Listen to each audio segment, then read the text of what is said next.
السلام علیکم۔ Welcome to horror plant voice. امید کرتی ہوں کہ آپ سب خیریت سے ہوں گے اور خوش ہوں گے۔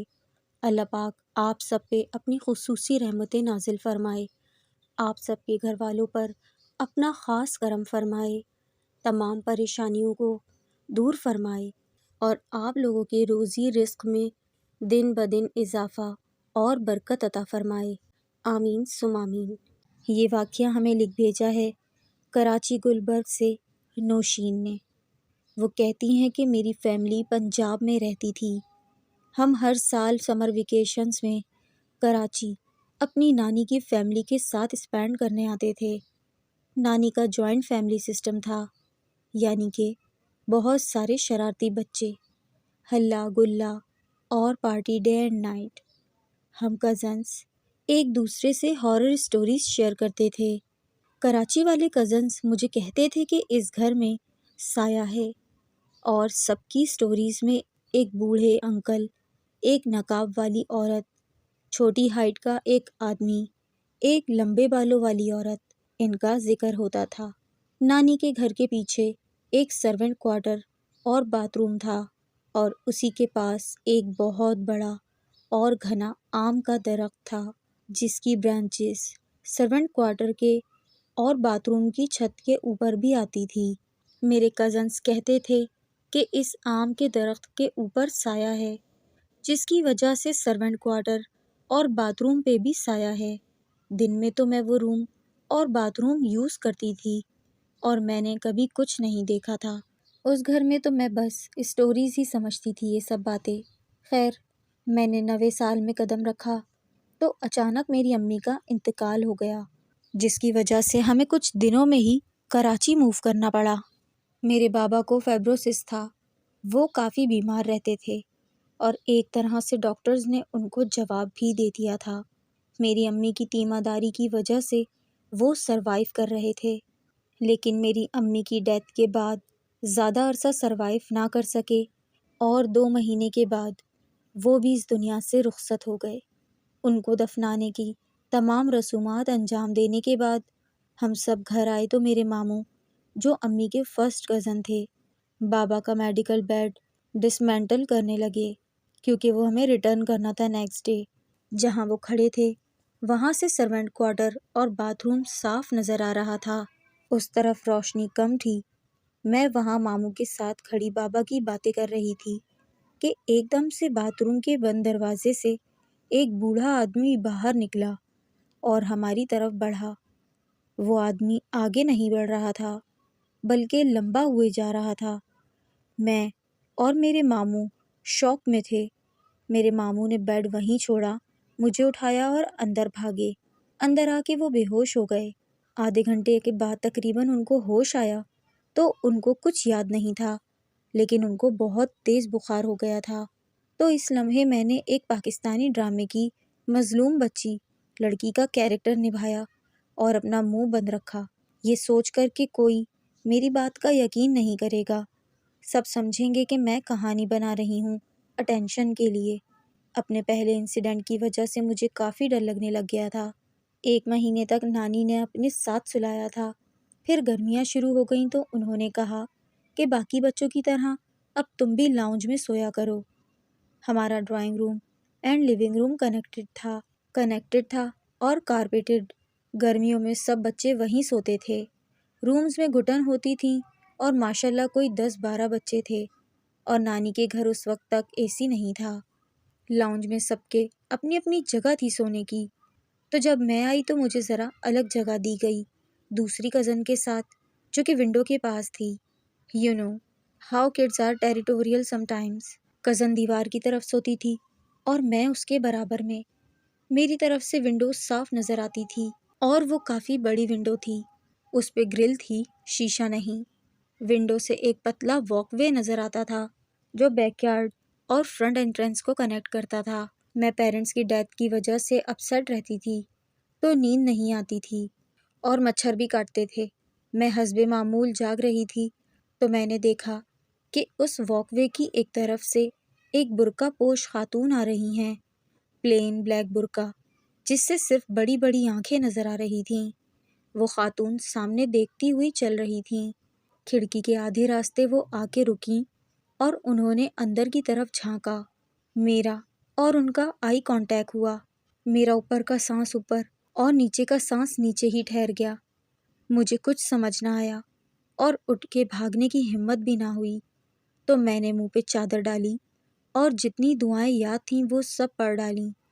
10 منٹ بعد فجر کی اذان کی آواز آئی اور ساتھ ہی ساتھ میری خالہ اور نانی کی فجر پہ اٹھنے کی۔ میں نے آج پھر کسی کو کچھ نہیں بتایا، یہ سوچ کر کہ شاید میرا وہم ہے۔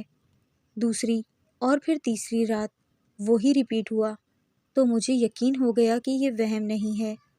چوتھے دن میں نے اپنی بڑی کزن سے ریکویسٹ کی کہ میرے ساتھ وہ جگہ چینج کر لے، مجھے وہاں مچھر بہت کاٹتے ہیں۔ میں کسی کو بتا نہیں رہی تھی کہ کوئی مجھے یہ نہ کہے کہ جھوٹ بول رہی ہے یا کہانیاں بنا رہی ہے یا پیرنٹس کی ڈیتھ کی وجہ سے شاید اس کو چیزیں نظر آ رہی ہیں۔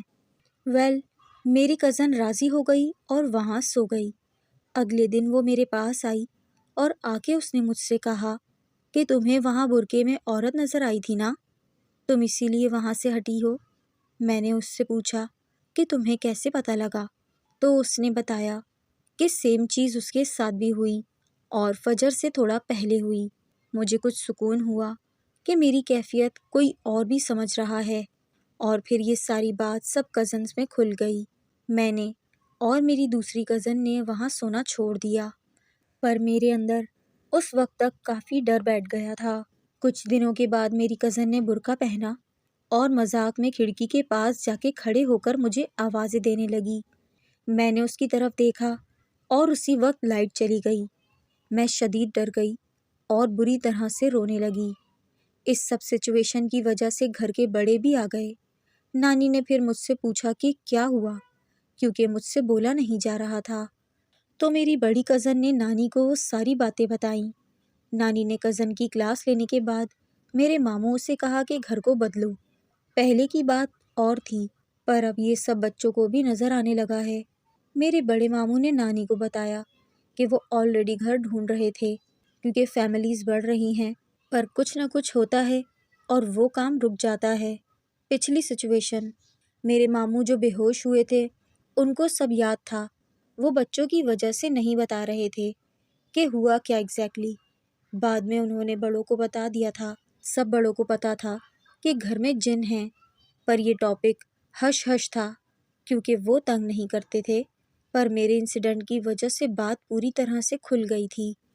پر نانی نے ڈیسائیڈ کیا کہ جب تک گھر نہیں مل جاتا تب تک کسی عالم کو بلا لیتے ہیں تاکہ بچے محفوظ رہیں۔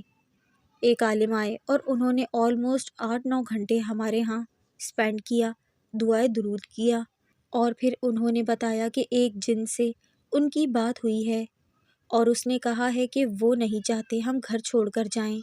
عالم نے کہا کہ یہ تو ممکن نہیں، تو جن نے کہا میری خالہ اور مومانی دونوں نیک ہیں، ان کو چھوڑ کر جو جانا چاہے وہ جا سکتا ہے، پر ان کو نہیں جانے دیں گے، اور وہ ظاہر بھی خود کو اس لیے کر رہے ہیں کیونکہ ہمارے جانے سے وہ خوش نہیں ہیں۔ اس تمام صورتحال کے بعد عالم صاحب نے پانی پر دم کر کے چاروں کونوں پر چھڑک دیا اور گھر کو بھی کیل دیا، مطلب کہ چاروں کونوں میں کیلیں بھی لگا دیں، اور بتایا کہ اب جب بھی ہم لوگ گھر چھوڑ کر جائیں گے تو وہ ہمارے ساتھ نہیں جا سکیں گے، پر یہ تھوڑے پرانے اور اسٹرانگ جنات ہیں، یہ ہر ممکن کوشش کریں گے روکنے کی۔ انہوں نے سجیسٹ کیا کہ آپ گھر کے باہر کہیں جا کر اپنے نئے گھر کی تذکرہ اور کام کریں تو ہی کامیاب ہو پائیں گے۔ یہ تھا ہمارا آج کا پہلا واقعہ۔ بڑھتے ہیں اپنے دوسرے واقعے کی طرف۔ آج کا واقعہ ہمیں بھیجا گیا ہے اورنگی ٹاؤن سے۔ بڑھتے ہیں اپنے واقعے کی طرف، لیکن اس سے پہلے میری ایک ہمبل ریکویسٹ ہے کہ آپ لوگ میرے چینل کو سبسکرائب ضرور کر لیں اور ویڈیو کو اینڈ تک ضرور دیکھیے گا۔ تو واقعہ کچھ یوں ہے کہ میرے دوست کے چاچا ایک آٹو رکشہ ڈرائیور ہیں۔ ایک رات وہ اورنگی ٹاؤن کے آخری سواری چھوڑ کر فری ہوئے۔ رات کے اس وقت تقریباً 2 بج رہے تھے۔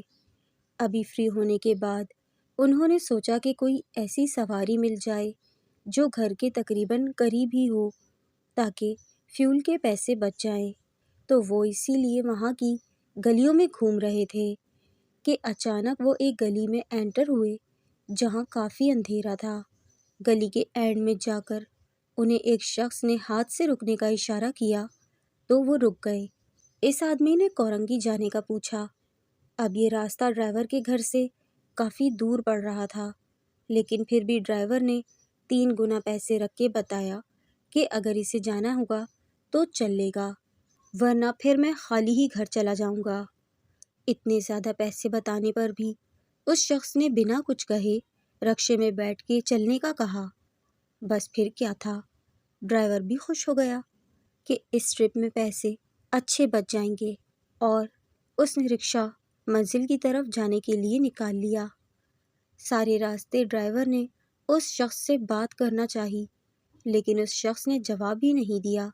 کسی بھی سوال کا، کسی بھی بات پر اس نے کوئی ریئیکٹ نہیں کیا۔ آخرکار اس شخص کی بتائی ہوئی جگہ پر ڈرائیور اسے لے گیا۔ وہ جگہ بھی اسی جگہ کی طرح جہاں سے وہ شخص بیٹھا تھا، ایک اندھیری گلی تھی۔ ڈرائیور نے گلی کے اندر رکشہ پارک کر کے اس شخص کو کہا کہ آپ کی جگہ آ گئی ہے۔ یہ سن کر اس شخص نے پیچھے بیٹھے بیٹھے ڈرائیور کو پیسوں کی جگہ کچھ کوئلے دے دیے۔